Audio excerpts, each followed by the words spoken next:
여러분들의 독해 실력은 물론이고요, 논리력까지 비약적으로 상승하게 될 겁니다. 여러분 할 수 있어요. 할 수 있습니다. 여러분이 지금 반드시 하셔야 될 게 있습니다. 구독, 좋아요, 도전 골든벨까지 해주실 거죠? 여러분, 저는 수능이 치러지기 전에 수능 수학 영역 주관식 정답을 예측한 적이 있습니다. 19랑 14가 나온다 뭐 이런 식이었는데 어떻게 됐을까요? 어떻게 됐을까요? 나왔죠. 나왔습니다. 안 나왔으면 제가 여기 뭐 써 있을지도 모릅니다. 농담이고요. 어떻게 이렇게 가능했을까요? 게다가 이게 주관식이었거든요. 주관식이면 정답이 5개 중에 하나도 아니고 무지하게 많이 나올 수 있잖아요. 유튜브에 올라간 그 당시에 제가 예측하는 과정을 찍은 영상을 보면 자세히 아실 수 있을 텐데요. 결론은 뭐냐? 기출문제였습니다. 기출문제를 분석하면 어떤 문제가 나올지를 예측하는 걸 넘어서서 어떤 답이 나올지도 예측을 할 수 있다. 이 정도로 기출문제를 강조하기 위해서 그런 짓을 했어요. 근데 그리고 나서 진짜 난리가 났습니다. 왜냐면 19, 가장 높은 확률이라고 말했던 그 19가 그 해 시험에서 가장 어려운 문제였거든요. 가장 변별력이 큰 문제였는데 되게 죄책감이 들었고, 제가 평가원에 사과글도 올리고 뭐 이런 식의 사건이 있었습니다. 왜 이런 짓까지 했냐면 그 당시만 해도 기출문제의 중요성이 대부분 학생들이 인지하고 있지 못했어요. 기출문제 한 번 풀어보면 끝이니까 본성으로 보고 보지도 않았습니다. 이렇게 기출문제 중요하다 말씀드렸죠. 영어는 어떨까요? 당연히 어떤 내용의 지문이 나올지는 우리가 알 수가 없습니다. 하지만 명심하세요. 이거 진짜 중요합니다. 어떤 지문 구조가 나올지는 충분히 예측 가능합니다. 시험에 나오는 글이라는 건 사실 정해져 있습니다. 시험에 나오는 이 글의 내용은 수도 없이 많지만 이 시험에 나오는 글의 이 구조는 말입니다. 집중하란 말이에요. 이 구조는 몇 개 되지 않아요. 어떤 글은 강성태는 잘생겼다 이런 내용일 수도 있고요. 예를 든 거예요. 살짝 놀라지 마세요. 왜 모니터를 때리고 있습니까? 예를 들면 그런 내용일 수도 있고요. 뭐 어떤 글은 모든 시험은 폐지돼야 된다 이런 내용일 수 있단 말입니다. 이렇게 내용이 될 수 있는 거는 수도 없이 많지만 그 안에서 설명을 하거나 설득을 하는 그 논리의 구조는 다양할 수가 없어요. 왜 그럴까요? 왜냐면 여러분, 이건 시험입니다. 시험에 나오는 글은 매우 짜임새 있고 교육적인 글만 나와요. 수많은 글 중에 논리적으로 빈틈이 없고 조리 있는 글만 출제될 수 있겠죠. 무서웠고 막 중언부언하는 이런 글은 절대 나올 수가 없습니다. 논리적이지가 않아서 문제로 출제할 수도 없어요. 그런 문제가 혹여라도 나온다면, 안 나오지만 사설 문제라도 그런 문제가 나온다면 그건 출제위원님께서 출제를 잘못하신 겁니다. 지금 주제문이 한반도에 더 이상의 전쟁은 있어서는 안 된다 뭐 이런 건데, 뜬금없이 내 애인이 나한테 김밥을 사줬는데 단무지가 빠져 있어서 나 너무 서운했어요, 이런 어떤 횡설수설한 글은 나오지 않습니다. 좋은 글이라면 누가 읽었을 때 설득이 되거나, 뭔 설문이죠? 새로운 지식을 알게 되어야죠. 설명인 거죠. 글의 존재 이유는 글 쓰니가 하고자 하는 말, 즉 주제를 전달하기 위한 겁니다. 주제를 명쾌하게 전달하기 위해서 글의 흐름은 매우 쉽고 단순하고 분명해야 돼요. 한마디로 뻔할 수밖에 없다는 겁니다. 그게 좋은 글이에요. 여러분, 사실 복잡하고 이해하기 어려운 글이 좋은 글, 잘 써진 글, 대단한 글이라고 생각할 수 있지만 그렇지 않습니다. 그런 글은 전달이 잘 안 되는 거기 때문에 좋은 글이라고 하기 좀 어렵죠. 예를 좀 들어보도록 하겠습니다. 글의 첫 부분을 딱 읽었어요. 근데 뭔가에 대한 문제점에 대해서 그런 내용이 나왔습니다. 저 성태형은 영어 남한을 닮았다 이런 문제점이 나왔어요.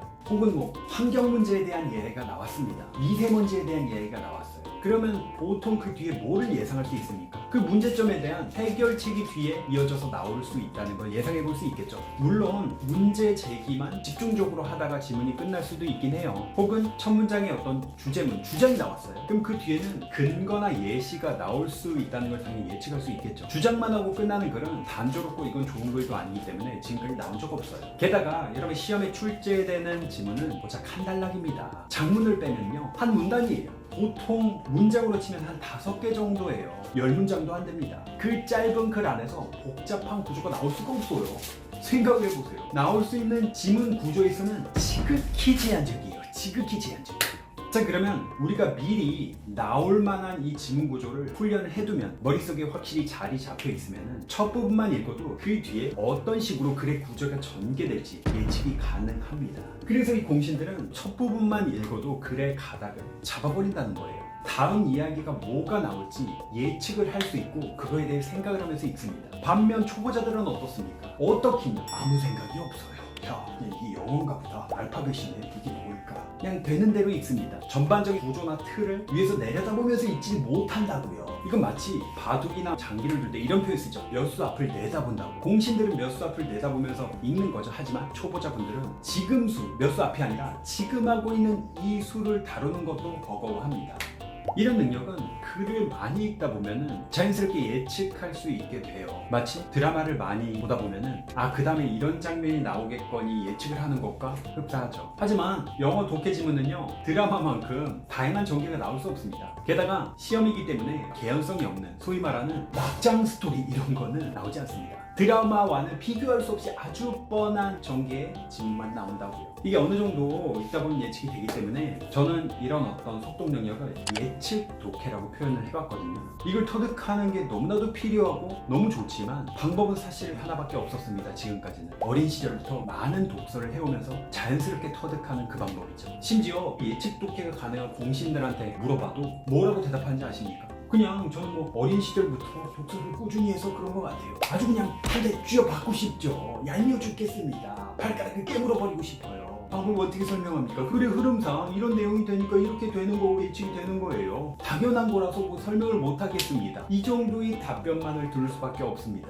이게 마치 어떤 느낌이냐면 세계 1위 피겨스케이팅 선수에게 어떻게 그렇게 트리플 악셀 공중에서 막 회전하고 이게 어떻게 가능한 겁니까? 라고 물어보면은 대답은 그냥 그게 돼요. 이게 답니다. 대답 되게 멋있어 보이지만 그걸 배우려는 사람들한테는 이거 진짜 환장을 놓으시죠. 아주 그냥 미쳐버릴 것 같아요. 그냥 된대. 안 돼. 자, 그래서 지금 준비를 했습니다. 뭘 준비했냐면 지금까지 영어 지문들을 그야말로 모조리 분석을 해서 어떤 지문 구조들이 있는지를 마침내 정리를 했어요. 앞으로 본 강의에서 여러분들이 보게 되실 건데요. 그 지문 구조를 바탕으로 글을 훨씬 더 빠르고 정확하게 속독을 하는 겁니다. 그 훈련법을 제가 말씀을 드릴 거고요. 그리고 실전에서 써먹을 수 있게끔 제가 만들어 드릴 겁니다. 반드시 여러분 효과를 볼 거고요. 복습을 조금씩 할 때마다 영어 독해가 이렇게 쉬울 수 있는 거구나. 아니 이거 시험 너무 빤하잖아. 이런 거에 내 두려워했단 말이야. 정말 이거 말도 안 되는 일이네. 깜짝 놀라게 될 거예요. 이 예측 독해는 그냥 점 보듯이 운빨로 예측하는 게 아닙니다. 시험에 나올 그 글들이 반드시 가지고 있어야 할 조건들, 대표적으로 통일성, 글의 일관성, 응집성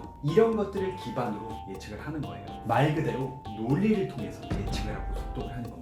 다음 영상에서 여러분들에게 10가지 지문 구조를 공개하도록 할게요. 이걸 훈련하면서 여러분들의 독해 실력은 물론이고요. 논리력까지 기하학적으로 상승하게 될 겁니다.